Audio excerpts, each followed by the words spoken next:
ফুলের গন্ধে ম করছে ঘরটা।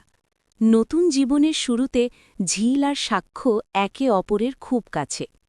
ঝিল শান্ত গলায় বলে, জানো সাক্ষ্য, আমি বস্তির মেয়ে হতে পারি, কিন্তু ছোট থেকেই আমি লড়তে জানি।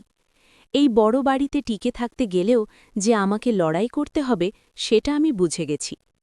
সাক্ষ্য হাসে, ঝিলের কপালে একটা চুমু খেয়ে বলে, লড়াই করার দিন এবার শেষ ছিল, এখন শুধু ভালোবাসার সময়।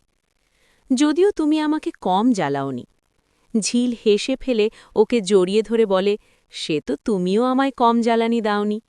সাক্ষ্য দুষ্টুমি করে বলে, সে তো আমি সবটা ইচ্ছে করেই করেছি, যাতে তুমি আমার উপর রাগ করো আর আমি তোমার মান ভাঙাতে পারি। ঠিক সেই মিষ্টি মুহূর্তেই দরজায় সজোরে কড়াঘাত। ধাক্কা শুনে দুজনেই চমকে ওঠে। দরজা খুলতেই সামনে দাঁড়ানো চৈতিকে দেখে সাক্ষ্য অবাক হয়ে যায়। চৈতি বুক চেপে ধরে হাঁপাচ্ছে।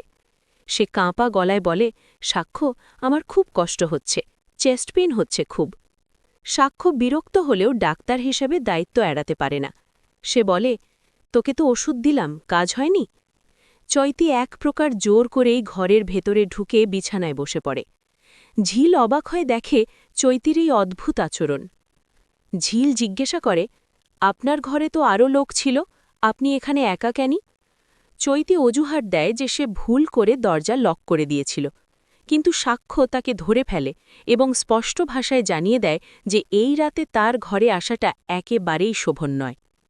চৈতি যখন সাথে শোয়ার আবদার করে, সাক্ষ্য কড়া ভাষায় বলে, এই রাতটা আমাদের জন্য খুব গুরুত্বপূর্ণ, তুই এখানে থেকে আমাদের আলাদা করতে পারবি না। চৈতি অপমানে আর রাগে ঘর থেকে বেরিয়ে যায়। পরদিন সকালে খাবার টেবিলে চৈতি এক নতুন নাটক শুরু করে।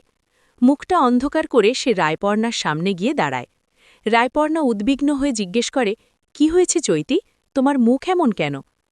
চৈতি অত্যন্ত চতুরতার সাথে বলে, মাসি, কাল রাতে আমার খুব শরীর খারাপ করছিল, আমাকে বাধ্য হয়ে সাক্ষ্য আর ঝিলকে বিরক্ত করতে হয়েছে।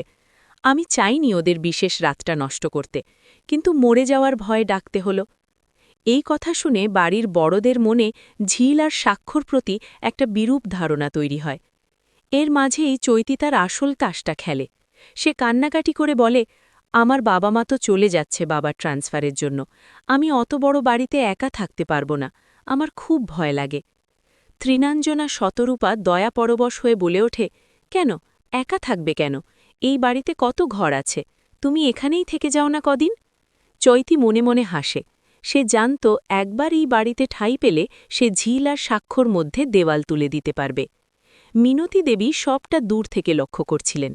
তিনি ঝিলের কাছে গিয়ে খুব নিচু স্বরে বলেন, ঝিল, তুমি কি বুঝতে পারছো কি হতে চলেছে? এই মেয়েটা বিষধর সাপের মতো। ওই বাড়িতে ঢোকা মানে তোমার কপানে তুমি নিজে আগুন দিচ্ছ। ও ইচ্ছে করে কাল রাতে তোমাদের বিরক্ত করেছে, আর আজ স্থায়ীভাবে এখানে থাকার ব্যবস্থা করছে। ঝিল কিছুক্ষণ চুপ করে থাকে। সে চোখের সামনে দেখতে পায় কিভাবে চৈতি তার শাশুড়ি আর শ্বশুরমশায়ের মন জয় করার চেষ্টা করছে। কিন্তু ঝিল দুর্বল নয়। সে মিনতি দেবীর দিকে তাকিয়ে শান্তভাবে বলে, মা, আপনি ঠিকই বলেছেন যে চৈতি ষড়যন্ত্র করছে, কিন্তু একটা কথা মনে রাখবেন, আমি লড়াই করে সাক্ষ্যকে পেলছি। আমাদের সম্পর্কের ভিত এতটাও কাঁচা নয় যে বাইরে থেকে কেউ এসে ধাক্কা দিলেই তা ভেঙে পড়বে।